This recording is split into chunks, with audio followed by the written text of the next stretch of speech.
do you have any tips for crop steering in the vegetative stage? So yeah, so there's a couple here. Like if you wanted to have, and again, this is a little bit plant training as well, right? But if you wanted to have like only like what they used to call AAA grade, you know, finish, let's just say, then you can condition your plants for different styles of cultivation, different cultivation techniques.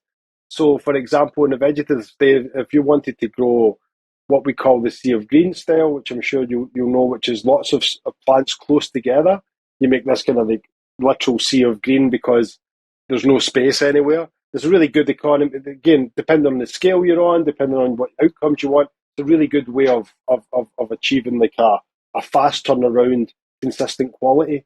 You know, if you have the clone numbers going in there and you kind of even just do a single cola on each plant, you can get like really high levels of consistency. So that's good for like, you know, for the medical industry, for example, who have like kind of really tight tolerances on what the compound level could be.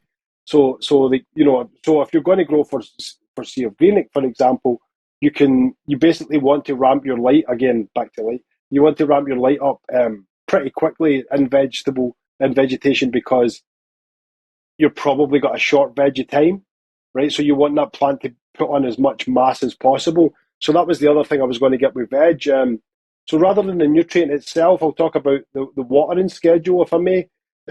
So combining that like highlight with a really good watering strategy, something that's massively overlooked in this plant a lot. You can steer a lot of the crop with how you water it. And again, whether it's feeding the water or that doesn't matter. It's just the scheduling of delivering, you know, the liquid to the plant's feet. Let's just say. So if you want the plants to grow fast, you know, like and really boost them on, like lots of short bursts of feed or water early on in the day.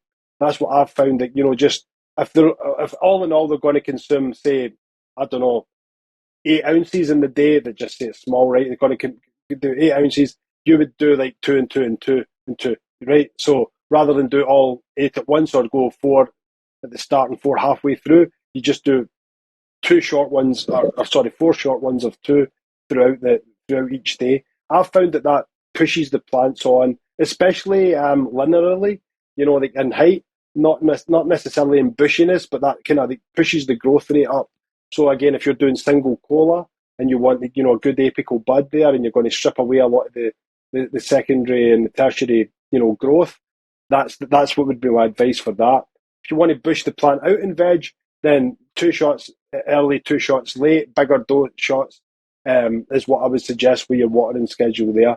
So those kind of two different, you know, different types of accelerator, I would say, but you can start to get a response from those, especially the first one with the short bursts. Often you can get that response out of the vegetating plants pretty quickly. You can see the difference.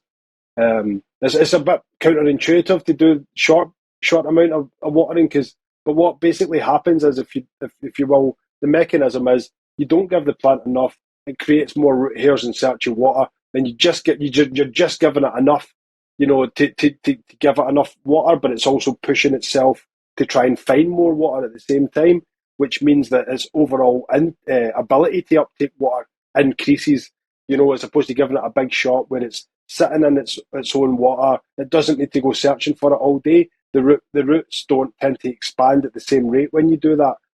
But that's a technique you want to use in flowering because you don't really want to be gaining root mass in flowering necessarily. You want to have built your root mass by that point, ideally. You know, and you want all the growth and all the energy to be going into the top of the plant.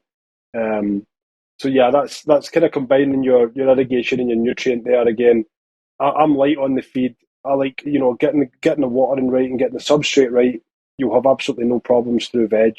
You know, that's what I've found. It's generally I like the early stage of life. A lot of people like the finish, but I really like the early stage, the first like 21 days. I just think it's phenomenal speed of growth and amount of change from this little pip into this, like, you know, sometimes like 10-inch tall plant. And you're just like, what? How did that do that in that space of time, you know? This clip is brought to you by AC Infinity. Use discount code MrGrow at 15 to save on any of their products.